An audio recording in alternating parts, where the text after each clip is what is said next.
Ciao, everyone, and welcome to the first ever episode of the Max Statman Podcast. I am your host, Adam Luciano. I'm going to be here joined every week with my two co-hosts. First, let's introduce Colin Power. Colin, introduce yourself, buddy. Who are you? Oh, C Power JX. You can find me on Twitter. I write for Juve Extra, soon to be Max Statman. Our lead analyst, you are. Yeah, something like that. Yeah. And where are you at? You're in what? Dublin, Ireland? Yeah, I'm based in Dublin, Ireland. So you're getting You're representing the Irish Juventini. Yeah, something like that. Yeah. Are there a lot of Juventinis in Ireland? Not a lot, man. Growing up, there wasn't a whole lot to kind of converse with, and I guess moving online was a good move for me because I get to talk to Juventini every day. So that's the gig. And that's how we met our next co-host, David Bruno from the other side of the pond. You can see his great tweets at Side of the Pond on Twitter. David Bruno, introduce yourself. Who are you, besides being my very good friend? Ciao, guys. Yeah, so I met these guys over Twitter. Thanks to the small Juve community in Montreal. I had to reach out and try to connect with people. And yeah, welcome to the podcast. I have the other side of the pond where I share footy news and, of course, transfer info. And you're also part of killing it. Max Statman. I just killing it. took That's what over I the was gonna say. Instagram last week. Yep, you're killing it on our Instagram. Check Seeing us a lot out of at likes. Max Statman on Instagram. Just restarted it last week. Check it out. Beautiful. So, guys, let's start with this game. No, what a disaster. Yeah, Sunday morning, I woke up extra early for this game. It was 9 o'clock Eastern, our time here, and I woke up at 7 a.m. Got in the shower, had my orange juice, had my nice bacon and eggs, croissant, ready to go. Started tweeting out for the Max Statman account, putting out press conference tweets. Excited. Game starts, and first 10, 20 minutes, it was a shit show. Colin, take it from there. Oh yeah, it wasn't a great first half. Juve kind of set up with a 3-5-2, and it was How shocked were you to see that 3-5-2 formation come out in the morning? I was expecting 4-4-2, and then all of a sudden, bang! First thing you see, Romeo Gresti puts out the 3-5-2 formation. I even made a mistake. I first tweeted out 4-4-2 and had to change it because I couldn't believe it was a 3-5-2. Yeah, it wasn't expected at all, considering we'd been playing 4-4-2 for a couple of months straight, and I don't know, it was controversial. A lot of people didn't like it, and look, it didn't go well in the first half. It was quite a poor first half from Juve. Didn't really create much in the way of chances up until maybe right before the end of the first half. Ramsey had a chance, but should have scored. He should definitely have scored 100%. And the only thing I could think of when that happened was, why is Ramsey the one up at forward making that first on goal anyways? Where's CR7? Where was Ronaldo? Yeah, I mean, like, I noticed it. I tweeted about it during the game as well. Like, Dybala and CR7 were both kind of dropping deep together. They weren't really connected, and it was up to a midfielder to kind of lead the line or make a late run to the centre forward position. And I think that that was was one of the major failings in the first half, was we didn't have anyone even in position to receive a ball up there. Like, so how the hell were we actually going to score a goal? It was very disappointing. I know a lot of people were disappointed. During that entire first half, I was tweeting back and forth with David Bruno, and David was telling me how impressed he was by not the Juve players, but the Fiorentina players. You want to bring those players up on the screen, Colin, and maybe Bruno can talk about it? Yeah, absolutely. So what was I going to say? There we go. Well, the first they were all over us. My eye was Mihailovic. Go on from there, David. I mean, they were all over us, basically, this team, from shutting down every play we tried to create to covering every single man who would try to get open. We weren't able to do anything. Their midfield was clearly superior to ours. Their defenders played great. One thing that I really enjoyed a lot was Paletta pushing pushing That's what we're over talking about, yeah. over Delict into Chiellini and Caceres in the wall. And they felt like Um, dominoes. exactly. Basically, that kind of sums up the whole first half. And yeah, Vlahovic played a really good game. That guy That was the is. guy I had my eye on the entire time. Yeah. Me too. You always want to look at these new young players, and he's going to be a really good player. Yeah. And speaking of young players, let's go on the opposite end. Old players, 38 years old, Frank Ribéry. I mean, this guy looked like Frank Ribéry of the 2006 World Cup for France. I know Colin was pretty impressed by his performance. What did you think of that, Colin? Yeah, I mean, he keeps himself in great shape, tip-top shape. He's very fit, and he's got a lot of running still in him, He's got some good trickery. He's, good feet, very technical player. One incident I saw in the second half, I think he skinned Cuadrado. If I'm, I could be wrong, but I think it was Cuadrado. And you could hear everybody on the bench, obviously the Fiorentina bench, shouting with joy, and it was a decent little move. He nearly made something happen, and he's a good player. But I mean, look at their lineup. You got guys like Castrovilli, he's a very good player as well. Caceres, we obviously all know. Milenkovic is pretty good. He had a nice shot. I thought Polgar in the middle was decent. Polgar was quite good too. Igor pressed a lot. It was good at taking the ball away. Yeah, 100%. Let's get to the penalty with Rabiot. I want to talk about the penalty with Rabiot for a second. Now, I think it was around the 30th minute. I mean, yeah, Bruno's showing it on the screen right there. I mean, as a 4-year-old kid, I was a center back, so I played a lot in the box. Whenever the ball went up in there, my hands were behind my back, and I was 4 years old. What the heck was Rabiot doing? Put your hands at your side. Put your hands in front, in the back. Come on. When you're in the air, why do you have your hands in the air? As that penalty is about to take place, I'm running on the treadmill, and our boy Dijon comes up, and he steps up. And I'm thinking, oh, man, what's this guy going to do? I'm thinking he's just going to bury it in the top corner. And I guess, just like Tech, the last thing he was thinking was Panenka, and that's exactly what this 22-year-old stud did. The ball's on him. What did you think of that, Colin? Yeah, he showed a lot of nerve to do that. It was a big move for him to score against Juventus. Juve have been linked with him.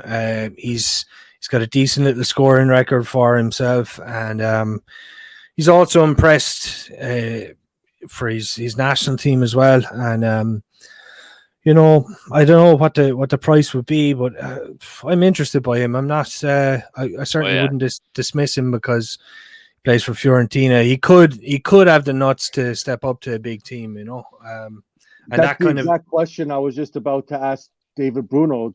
I know David Bruno's heavy in the transfer market. Do you see this as do you think Vlahovic is Juve material?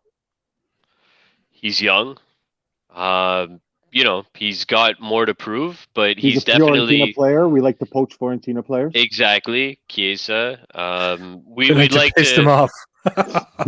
Exactly. So I mean, he's definitely someone that we could develop into being what we envision him in the future. He's obviously not at that level yet. He's similar to their speculation over going and getting Keane, right? Yeah, Moise. What happens if you throw them both in the same box? Who do you lean towards? I think the Keane speculation both strong. is more the Juventus fan being the romantic. Same with Pogba. I really don't see that as something that's going to happen. But I want to stick on this game. The second half, Pirlo came in. Morata came in. Pirlo was the one who subbed him on, obviously. And he obviously saw what we saw was, I guess, a disastrous game from Dybala, as he was the first one sacrificed.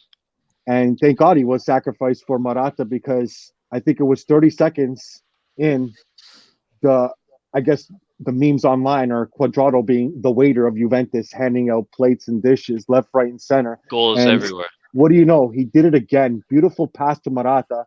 who cut straight to his left and placed it beautifully with a nice. Well, it hit the goalie, right? I think the goalie did get a hand to it. He did get a hand to it, Yeah, but so he didn't place it in the top corner. The goalie pushed it into the top corner, but still, you can't take anything away from that shot. It was perfect.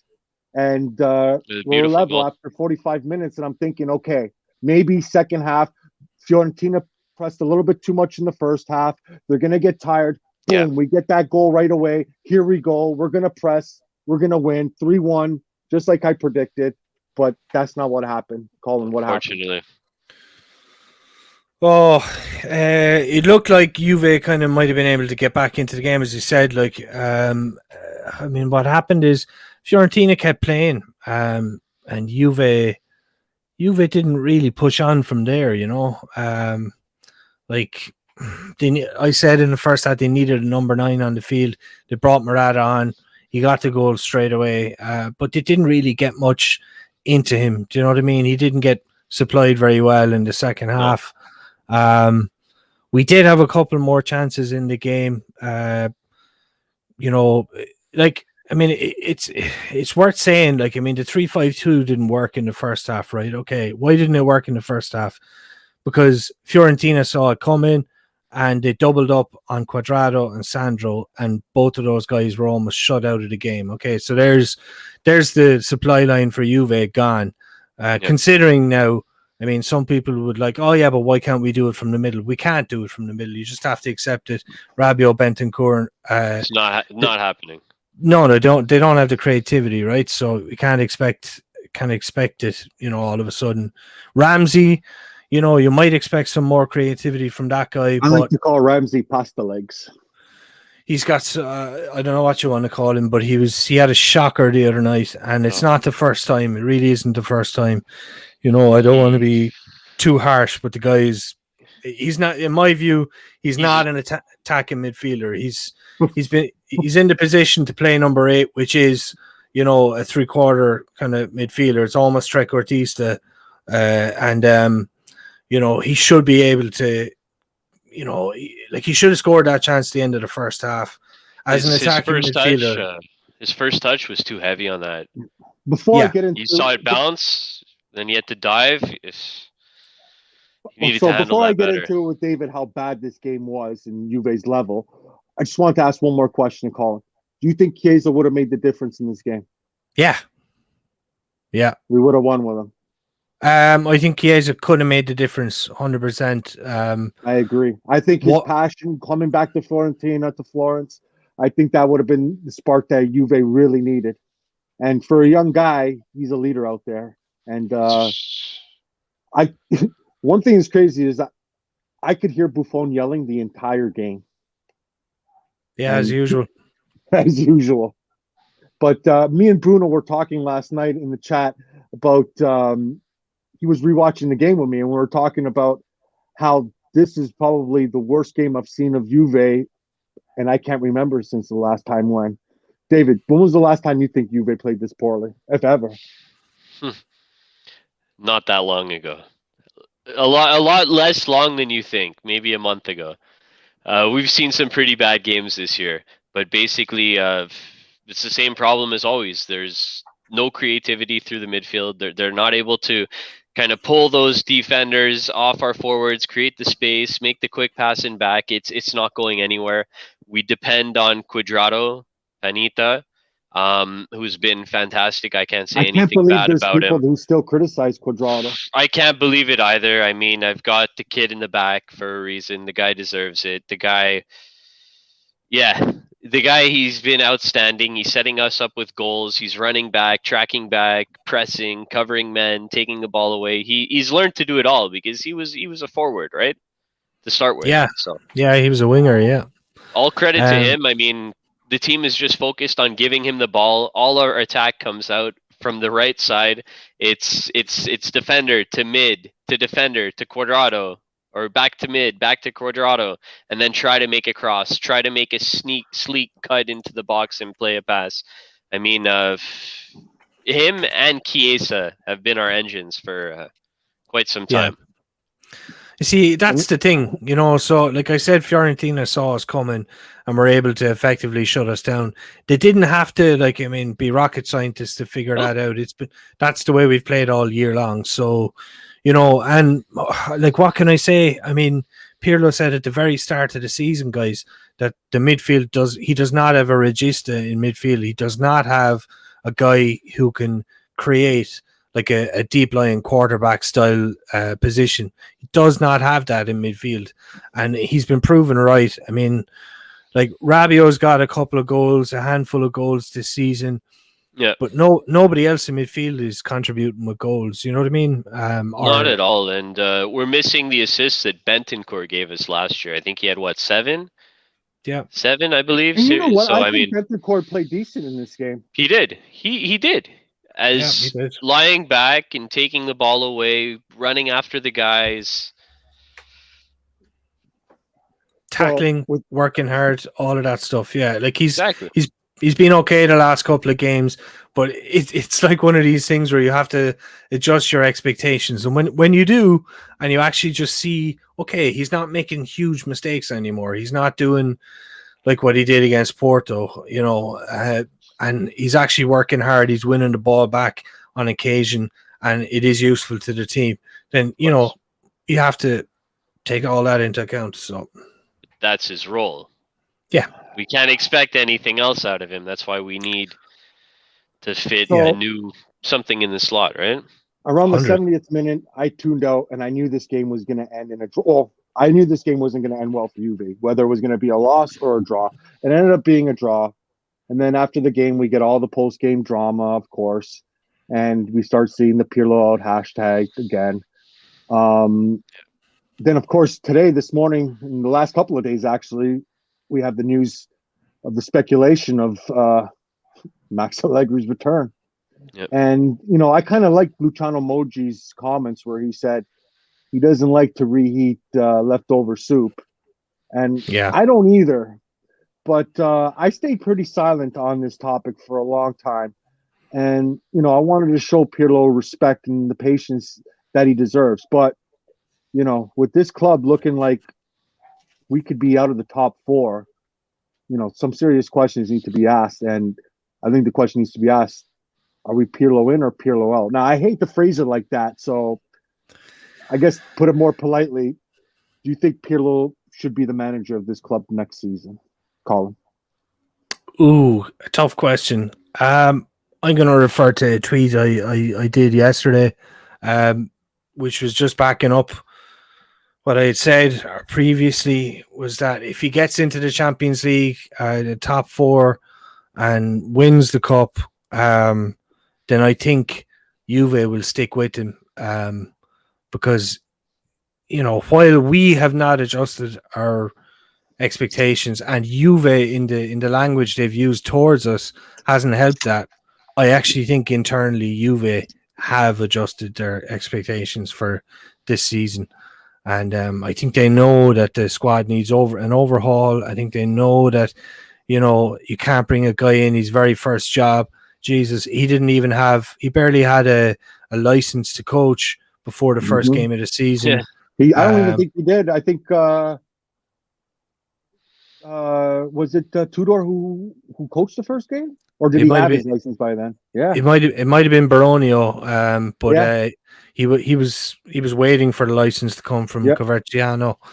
So that just shows how new he was and inexperienced he is, and exactly. I don't think it's his fault. Bruno, do you think that Pirlo will be the coach of Juventus next year, and do you think he should be the coach of Juventus next year? I'm with Colin. I'm with Colin that if he does manage to make it into the Champions League, if he does manage to win the Coppa Italia, yes, there's a chance that we see him back there, because to have 4 coaches in 4 years, and to buy Ronaldo and give Ronaldo 4 coaches in 4 years, Ronaldo isn't the team, right?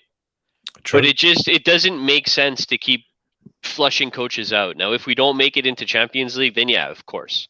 If you ask me if I'd like to see Pirlo anything, so it wouldn't be the worst thing in the world. And we could keep his contract and just send him down to under 23 where he should be. But continue. I don't know. I don't think that'll work. I think he wouldn't do it. You think once he's out, he's out. Yeah, that's the way I see it. I think he almost should have done a year in U23, or Yeah. we hired someone else. When that person left, we promoted Pirlo. But the relationship to was prepare so him broken for with it. Sarri that Juve had Yes. no choice but to cut ties. And I didn't think they were going to do it because of the COVID situation and the next season starting so quickly. But Juve, they did it, and they went with the inexperienced coach. It doesn't look like it's working out right now. I don't know what's going to happen in the future. Colin, I know you wanted to touch on this Tutto Sport article. Yeah, I tweeted about it. So Allegri's. You want to bring it up on the screen? Yeah, I'll bring it up there. Allegri's longtime friend and mentor, Gaglione is his name, came out and said, basically, I think Allegri will return to Juve. El Gan will decide. And he's not sure if Agnelli would have, if Agnelli would go ahead and actually sort this out, but El Gan might be the influence on the board that could swing it in that direction. Just to bring up my tweet there, yeah. So Gaglione says his silence and desire to return to coaching make me believe something as concrete is in his hands. Basically, he's got something he's not talking about, and I think it's big. That's what he's saying. Like Allegri was talking a while back. We saw him on Sky, on a Sky show, and then nothing since, not a word since. So, well, there was that rumor of him eating with Agnelli. Yeah, and people were trying to tell us they were watching the game together as if they were able to see in the window. That was unconfirmed. That was unconfirmed. We never reported that. Yeah. A lot of people were talking about that. If you want confirmed reports, go to Max Statman on Twitter, folks. Only confirmed from the most reliable sources. Okay. Yeah. So, I mean, what do I think about it? This guy is as close to Allegri as we can get without being Max Allegri. Yeah, without being Max Allegri. I mean, obviously these guys know each other very, very well. And anybody closer to the club wouldn't talk about it. Maybe there's something to this. Why would he come out and say that if there was nothing to it? I'm sure Max would be on the phone telling him to, keep your mouth shut. Basically, I think this is it could be a controlled leak, if you know what I mean. Now, speaking of this and Allegri, I wanted to bring up the point that David Bruno brought up with me yesterday. I don't know if it was a tweet or a comment you made, but it was very controversial. Something, I'm paraphrasing here, but something along the lines of Juventus, if they finish outside the top 5, if that may be better for them?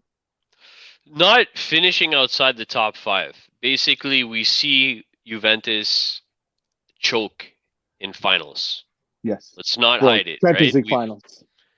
Champions League finals. What I was saying is that since the last time we lost a final in 2017 and 18, I haven't seen the whole team, the team show the confidence that we used to have out of the group stage. We had Ronaldo, who dragged us past Atletico Madrid. That was when Ronaldo was Ronaldo, being the true leader that, we had purchased him to be.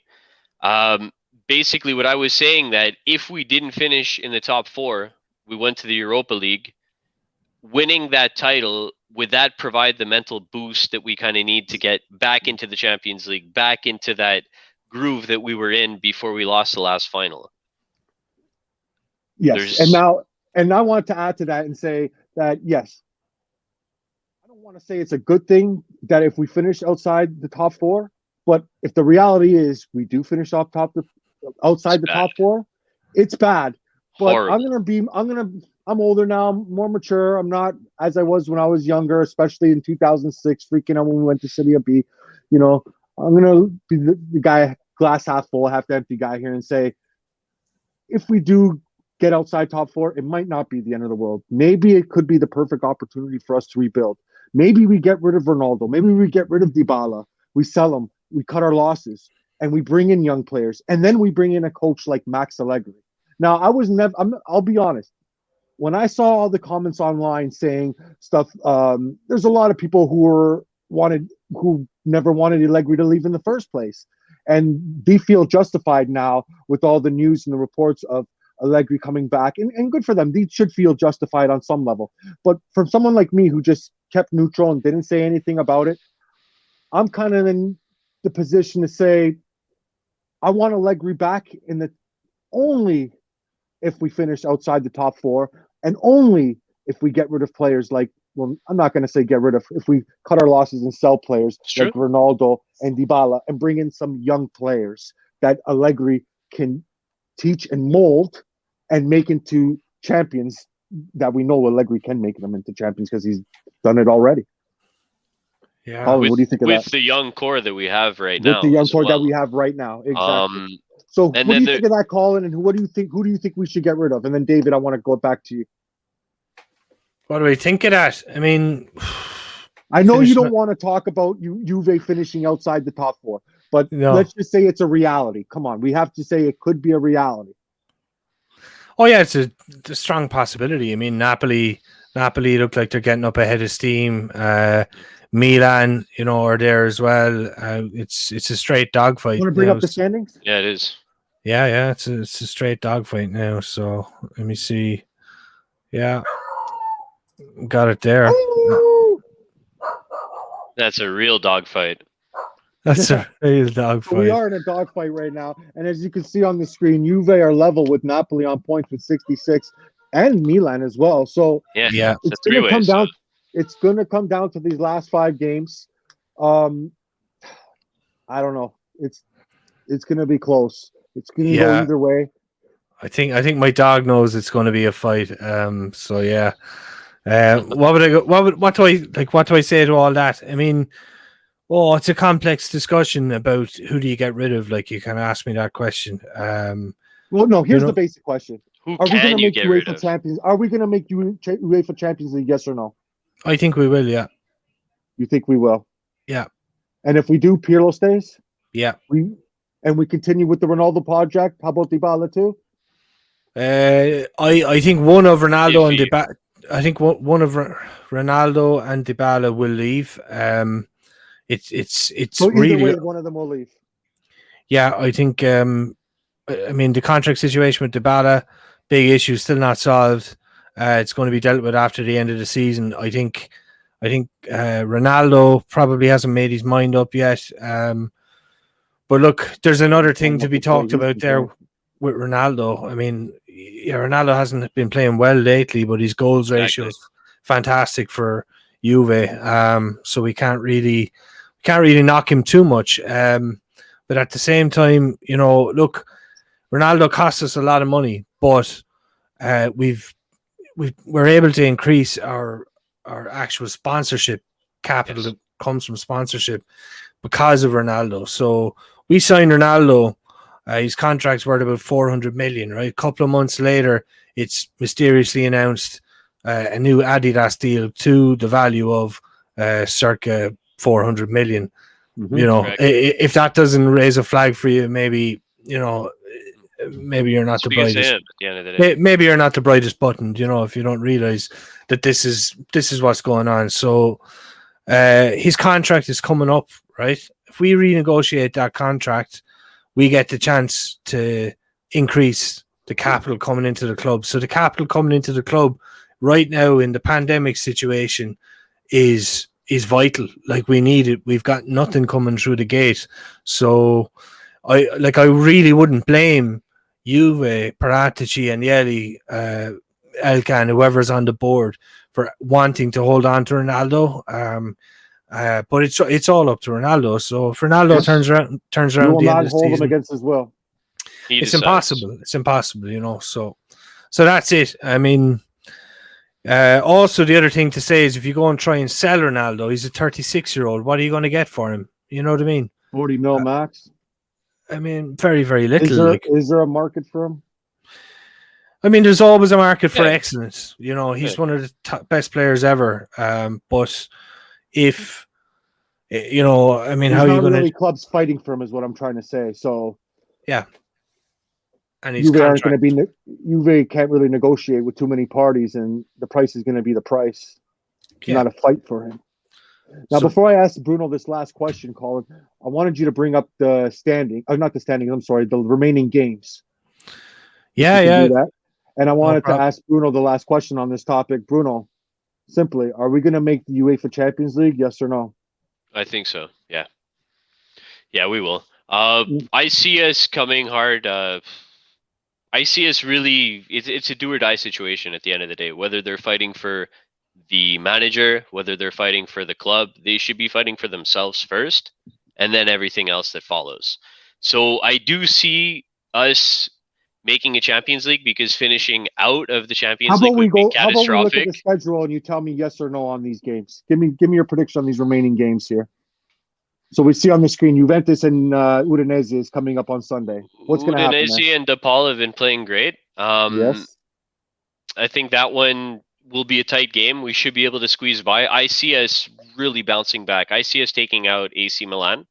So you see 2 wins in a row I coming see up. I see a win against AC Milan.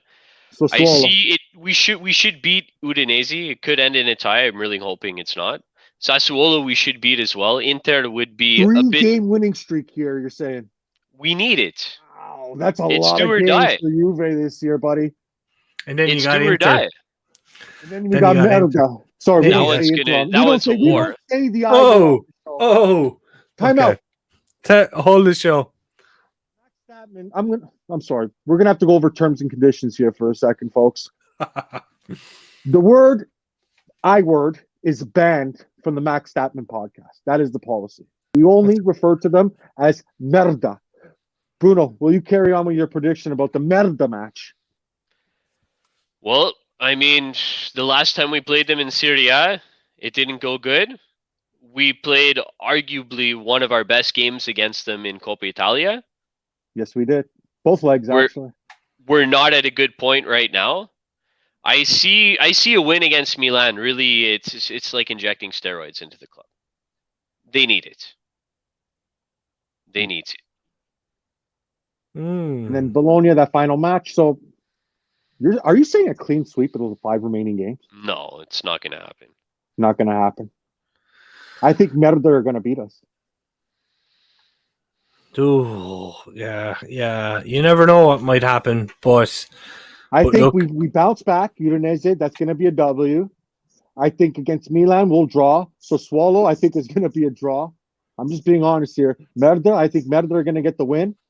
And then the final game of the season against Bologna, I think we get the win there. There's no top And 5 if that happens. You think with my There's no prediction, top there's 4 no if that top 5? happens. I don't think so. Wow. So with the way I just called it, you think Juve don't make top 4? Then we may have Max Allegri more. next season. You just called what? 1 win? 2 wins? I just We called, need to win 3 of these. I just said Udinese, draw, loss, win. 2 wins, 2 draws, and a loss. So 2-1. Wow. yeah. You don't think we make Champions League with that, Colin? Not with that, but like, I mean, Hell no. I'd be a little bit more optimistic than that. I'll be honest. So Udinese, like we're away to them. That's fair enough. We should have Chiesa back. Reports today saying he will be fit at least for the bench. And I think he'll be fine. I think he could even start. So I think we could get, like, we have to beat Udinese. We have to get back on the back on the wagon basically. And like we're at home to Milan, so like that's a big game. Juve, that's the one thing I will say about Juve this year. They seem to have been able to get themselves up for the big games. Yes. Uh, Like if the way things have gone this season, we've had shocking results against teams like Crotone, Benevento, Fiorentina. Obviously, 2 bad results against them. But like we've had big results against Barcelona, not the home game, Champions League. We've had big ones against Inter Milan. Obviously, we lost one in the league as well. But we've had AC Milan. We've had a good result there. So the fact, like in a way, I'd be more worried if we had a really easy run in because Juve have just been so complacent, and like it's been going on all season. Every time you think, okay, Juve, this should be on paper, this game should be in the bag, this should be a cakewalk to watch. It's never been like that. You know, after 5 minutes, you get the nerves on you, and you're thinking, "Holy shit, we're in for it here." You know, and Yeah, but the big games, do you know what I mean? So the fact that we we have step two, up in the big ones.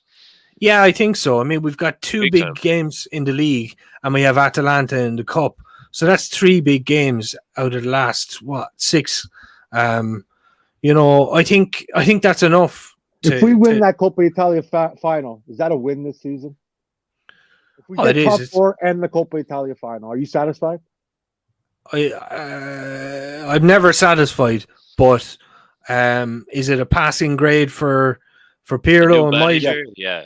Yeah, I think it is. And if you're going to motivate Ronaldo to want to stay? Oh, I don't know. I have no idea what's going on in Ronaldo's head. It's hard to. I mean, if you look at his performances, you could argue he looks like he's on the way out already. But you know, so is that going to be enough? I don't think Ronaldo would be motivated by winning the Coppa Italia. No, I don't think so. No. He wants to win. Do you know what I mean? Yep. He might him winning his UEFA Champions League. Yeah, but also the Capo Cannoniera. So that's right. I mean, he lost out last year. He might want to motivate himself for the last 5 games of the Serie A season, just to try and do that. You know. So final thoughts here on this topic, Colin. For sure, we're making top 4. We're in the Champions League. I think we do. Yeah, I'm optimistic. Bruno.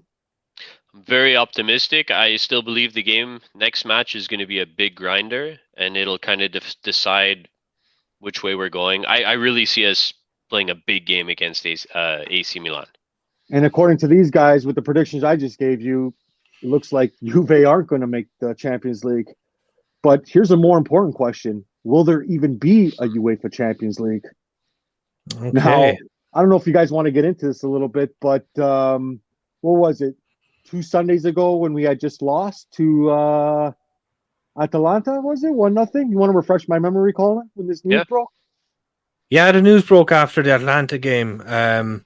You know, there was rumblings in the media all day. I saw the first tweet while I was working on the account from Statman. It came from Fabrizio Romano, and it was all this Super League talk. And I was like, whoa, where is this coming from? Now, we had heard the rumors before, and of course, the article with JP Morgan bringing in the $4 billion of investment. But then all of a sudden, out of nowhere, boom, tweet drops after the game, and games are still going on all across Europe. And I'm going crazy, and I'm trying to figure out, is this real? Fabrizio saying this is real. I didn't know what to think. What were you guys thinking? Huge news. Yeah, I was dancing a jig in my front room watching it. I was loving it. As soon as I saw that statement come out from Juve, I was thinking, wow, this is for real.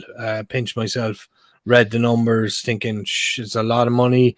It's just what we need. Yeah. You know, it's a shame it didn't go down like that, you know, in the end. But I you know, in principle, I agree with what they're doing. You know, I'm just going to have a quick speak on this. Like Before you do that, I want to ask you this question, Colin, since you're the only one here from the other side of the pond, literally. As That's someone right. from Ireland, do you see this as the Americanization of football? And do you think the Americanization of football is a bad thing? I don't necessarily see it as the Americanization of football. There's plenty of sports all over the world that look to build a franchise and and monetize the franchise. You know what I mean? For the benefit of all the stakeholders. And you know, yeah, like I mean, American sports do it really, really well. You've NFL, NHL, and the NBA, like 3 massive franchises. And you know, when you look at the numbers they generate, considering the playing population that they have, it's very much comparable with football. So football is the biggest sport on the planet. Yet I think the NFL actually generates more money. Do you know what I mean? So it's not right. It's not right. Like, you know, it's ridiculous. So where's the money going? Like, you know, like into this clown Cheferin back pocket, as far as I can see. And like that's my opinion. I think if you're a football player, Cristiano Ronaldo is an example. You make before tax 60 million a season, 30 million net into your back pocket, but you're generating all this income for the industry. You've got a whole industry. Like, you're talking about the number one guy in social media anywhere, all platforms. He can he makes so much money for everybody. So he should be paid that amount. But then, so who's got to pay him? The clubs got to pay him. So the clubs better be making money too. Like, do you know what I mean? Otherwise, how are they going to keep this inflationary, market going? Like, because it's been gradually growing and growing and growing. Really, I have to say, like, Perez is involved in this, but he was one of the original guys to inflate the market with the Real Madrid Galactico era, with Ronaldo, Figo, David Beckham, Zinedine Zidane, Roberto Carlos, all of those Galacticos. Cannavaro. Yeah, I mean, all of those guys cost a bomb of money, and that sent the market crazy. But now, I want to say this. I agree 100% with everything you just said. There's not much I can add to it, but I know David Bruno, especially since he's focuses with his other side of the pond a lot on the EPL. Maybe he might have a different perspective of this, and maybe he thinks it's a little bit wrong. Well, talking in the chat, I know he kind of was on board with the Super League, but there was a little bit of pushback there. Why don't you give us your perspective, David? I'm on board with the Super League. Basically, at the end of the day, it's not right that UEFA controls all the money that all these teams make for them. These teams are the cash cows of UEFA at the end of the day. COVID hits. They're not making the same revenue. There's nobody in the stadium. They're still making their same money off TV rights for UEFA, FIFA, for international tournaments, etc. Right? So these clubs are expected to continue to pay higher and increasingly higher transfer rates. They're expected to continuously pay more expensive wages for the players at the end of the day. And all this at the same time, they're making UEFA all this money. So how can UEFA not come out and try to do something to help them? They back these clubs up into a corner to the point where these clubs need to take this into their own hand. Now, I do believe that football is merit. So I'm not the biggest admirer of the fact that these teams are these founding teams would never be relegated, but I 100% understand why they would like that. So the way I see it is, when they came out and they only guaranteed 5 qualification spots, it felt too much like a closed league, kind of like putting it in a box. And I think had they offered more qualification spots, I think the world would have taken it a complete different way. And maybe it wouldn't have ended how it is. And as Serafin comes out, obviously, because he comes out gun blazing, because the teams that are making him and his federation are basically going to leave. And again, I'm on board with the Super League. I'm on board with what these teams are experiencing and what these teams need. And it's taking out the middleman. And the middleman just kind of sits back, right? I think more qualification spots would be really fair, and the whole football world would have reacted differently. Yeah, I agree with you. There is another aspect to it. So in the Premier League, they've had this phenomenon for a while where, clubs have been bought up by foreign owners. You got Man City, owned by guys in was it the United Arab Emirates, UAE, Saudi, Qatar, yeah. You got the Kroenke or Stan Kroenke with Arsenal. You got the Glazers. Yeah, Abramovich is somewhat kind of enamored himself to the club's fans, because he's pretty loyal. Like, he lived in England for quite a while until they asked him to leave. But this was an opportune moment for those fans to try and launch their distaste or even hate towards their own club's board. So, United fans have been trying to get rid of the Glazers for years, and I just think the fact that these guys did a deal and never really made it known. Do you know what I mean? At least, like, Agnelli's been talking about this for a couple of years, guys. Like, this is no news. It's no news to a Juventus fan at all. Like, unless you've had your head in the Well, I sand. remember the first time I remember Super League was Arsene Wenger's comments years back. 2009, Yeah. he spoke about it. And from then on, I was always intrigued with the idea and didn't think it could ever happen. But then that article came out, and then I saw the numbers from J.P. Morgan actually dropping $4 billion. Same with the Zone was going to drop a similar number. Each team was reportedly going to get $400 million now, and that's American dollars. Changes everything. I could see why a team, especially like Juventus, would want to go for this, because I think our whole summer transfer window depended on us getting that $400 million. And I don't want to let fans down. I know a lot of fans are expecting moves to come this summer in the transfer market, but without that Super League money, I think it's not going to be a busy summer. If anything, Locatelli, maybe Donnarumma on a free, but don't get your hopes up high, folks. Yeah. The moves we need to see are outgoing moves first, that's for sure. Yeah, first we sell, then we buy. A good friend of ours said that a while back. I was going to say, like, not all the hope is gone. So, in terms of financial fair play regulations, as far as I know, they are still relaxed. We don't. This is just my opinion now, but like, it is a fact that they are relaxed. So, if someone was to put capital into Juventus right now from the board or the holding company Exor, they could do it. This is an opportunity. Normally, the only way you can put capital into the company is through sponsorship or earnings from, say Champions League or winning the league or something like that. But this is an extenuating circumstance where you can actually put capital into the club.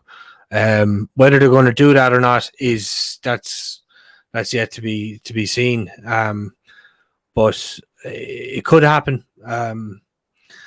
If we don't get Champions League, I have to say, guys, you can forget about this overhaul. Like, it's, we might be able to get new players. That's what I'm saying. Without that money, and without Champions League, we might have to go with Ronaldo. Yeah, we appear to have lost David here. Okay, well, we're going to wrap up soon anyway, so I guess we're going to end it with, were you pro Super League? Yes, you were pro Super League. I was pro Super League. David was pro Super League. But the last topic I wanted... David's back with us. What happened there, David? Technical issues. Okay, so we were just about to wrap up the Super League topic. I was pro Super League. Colin was pro Super League. You? Yeah, I'm pro Super League, just with minor adjustments. Just minor adjustments at the end of the day, but I'm definitely pro. You know a what? couple more Before we get spots off and this that's topic, I want to get into that. You just brought up something interesting. That's where I think this thing went downhill. From the start, you didn't present this properly. Sure, the plan sounds good, but you have to make it look good on paper, and it just didn't. When you say 15 founders, but only 12 have the courage to present themselves right away, right there, that was a red flag for me. And then obviously the dominoes started to fall with Manchester City and what was the first team? Chelsea, yeah. Chelsea's fans caused a revolution outside the stadium. Yep. Now I could care less what those wankers in England think, but once the clubs pull out, what? I thought you would like that, Colin. So anyways, once the top six clubs from England were out, that's when I knew it was all over. it's done. It's done. Even with Barcelona, Madrid, and Juve still pressing on. Maybe it is on standby and it will happen in the future, but I don't see it next season or anytime soon. It was almost done before it even began without PSG and Bayern and Dortmund. Yep. I mean, you kind of need them in a Super League, right? Yep. Yeah. I mean, the Germans are very much aligned with UEFA. Yeah, the big German teams are aligned with UEFA. Rummenigge is... I expect completely to see him back on UEFA. Yeah, I expect to see him as a head man of UEFA pretty soon. I imagine if this Seferin guy leaves, you'll see Rummenigge come in some shape or form, and I do believe Ceferin should leave. That guy's. I mean, between the comments he's made, the facts we know about his salary increases in the middle of a pandemic, amidst the facts that he compared Nelly to a war criminal. Yeah, it's just what a clown! Like he should not be involved in any sort of a position that high where you've got that much influence and that much control over anything. Just a clown. You have a biased head to be there, and he clearly does not. Yeah. So, yeah. So I guess we can all agree FIFA's corrupt, UEFA is corrupt. We all think Ceferin's a scumbag, and we pray that someday we will see our Super League. 100%. And the wankers in England will be crying. Sorry, Colin, if that offended you. Okay. I didn't offend me. I'm glad. The last thing I wanted to bring up was some unfortunate news. Now, I don't know if you want to bring up that Instagram post from Nick Pirlo. Yeah, I'll bring that up there. Yeah. Now, this caused a lot of rumblings online, especially this morning. I saw a lot of people obviously coming to the defense of Nick Pirlo, and rightly so.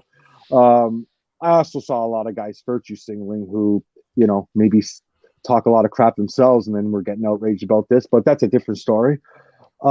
Basically, without getting in too much detail, it basically is a death threat towards the son and the father, saying that you guys need to die and basically to get out of our club. Now, I don't care how many games Juve lose from here on. This here is just completely unnecessary. And, folks, please be careful with the things you say online, because, people, they may not respond to your comments, but they definitely do read it, because I know I do read them, and I know Colin reads them, and I know David reads them. Did you want to add anything to that, Colin? I just think it's disgusting. And like this year, we're seeing an awful lot of it. There's been so many cases, of famous people online that are protesting about the abuse that they're getting, but it's like it's happening all over the place. It happens to people like me and you all the time as well. But like in particular, this seems like a fairly serious threat that's been made, and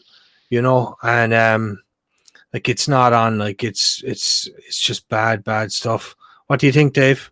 It's got no place. It's got no place in football. It's got no place in life. At the end of the day, it's the same as racism, right?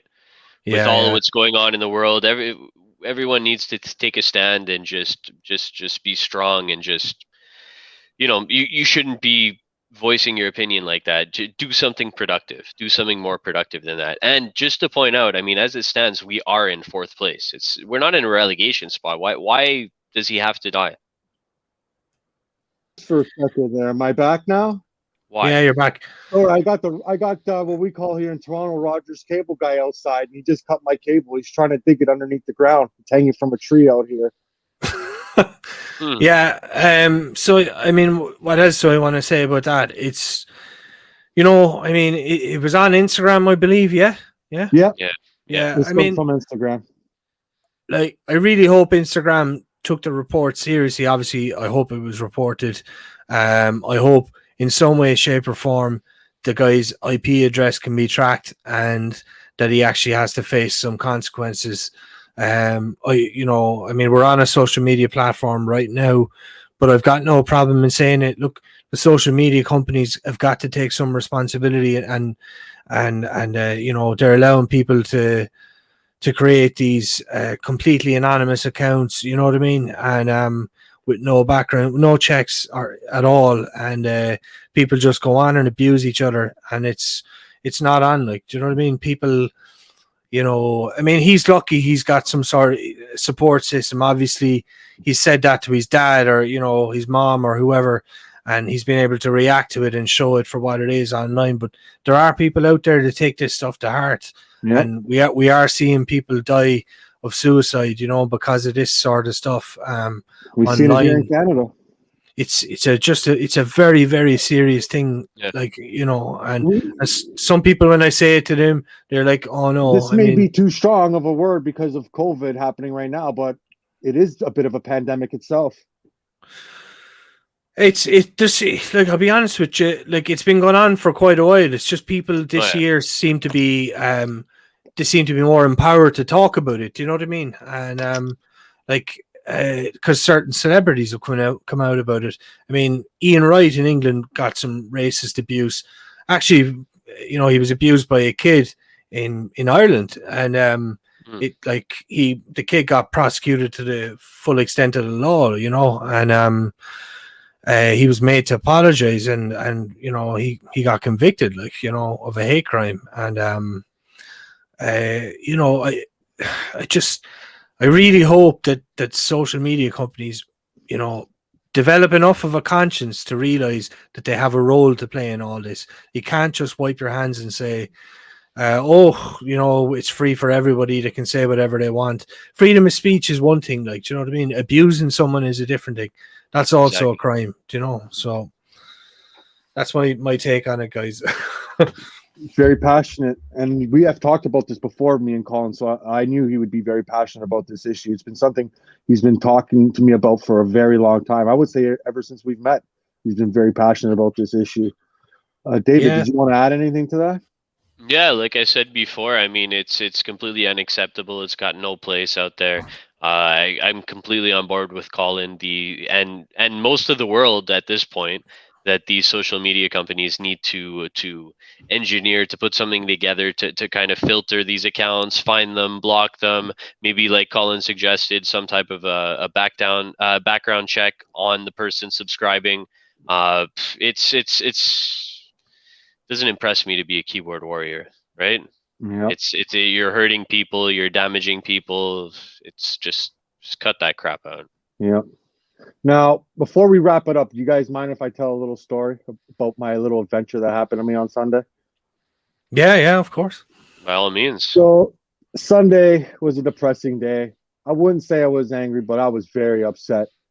Did all the work for Statman on the account, put out the press conferences, Colin put out his ratings, got all that done. And after that, I decided, it was about 12 o'clock over here, 12:30. I wanted to blow off some steam, so I went for a bike ride. I normally don't go for bike rides, but because in the morning the game was, and that's what the time I run, I did the first half on the treadmill, and I kind of jumped off a little bit early. I did 7 miles instead of I did 6 miles instead of my usual 7. So right there, you got to know how my brain works. When I don't do my full 7 miles and I only do 5, 6, the guilt, it runs through my veins. So I had to make up for it. So I said, you know what? This is a perfect way to blow off steam. I'm hungry. Why don't I drive or ride my bike over to Mr. Sub? I'll get a sub, blow off some steam that way. Actually, I was even talking to Colin about it. I wanted to check out a microphone as well. So I ride my bike. I'm going down the path. And there's a couple, one with his wife. The wife was telling the husband, move out of the way for the guy. But he wouldn't listen. The whole time he was just staring at his phone, to the point where I almost ran into the guy. And as I'm passing, I'm saying, well, what the heck? And under my breath. As I'm going, what does the pot belly goblin do? He yells, fuck you. Now, I'm about to go off in Ireland? No, that's not here. Bruno? Is there a bomb in your house? No? No. That's odd. Anyway, let me finish my story. Kids, I continued to ride the bike, and I smiled. Now, the whole point of it is this. Whenever you come up in confrontation like that, kids, take the mature route. 10 years ago, I probably would have turned around and socked the guy in his face. But that gets you nowhere. Just smile, go around your day, and everything will be okay. And always remember one last thing. Forza Juve. Guys, pleasure doing this first show with you. But I'm going to admit I was a little bit nervous, but I thought as the show went on, we got a nice flow going. We got good topics. We did well. What did you think, Colin? Yeah, delighted to be part of this podcast and, to work with two great guys and you're going to be seeing a lot more of us and, it's going to be a lot of fun. So tune in, guys. Remember, check out Juve Extra for post-game ratings and articles. Check out Max Statman for legit news source on Twitter. And David Bruno, where can we find you? Max Statman on Instagram. Statman Bruno on B514 Instagram. Twitter, and Side of Palm on Twitter. The And other of side of course, the pond. I'm Adamo Luciano. You can find me at Adam MSJX and over at Max Statman. I'm an admin over there, as long with Colin Power. And thank you for joining us in this first episode. We hope to see you next week. Good night, guys. Ciao. ciao tutti. Forza Juve. Forza Juve.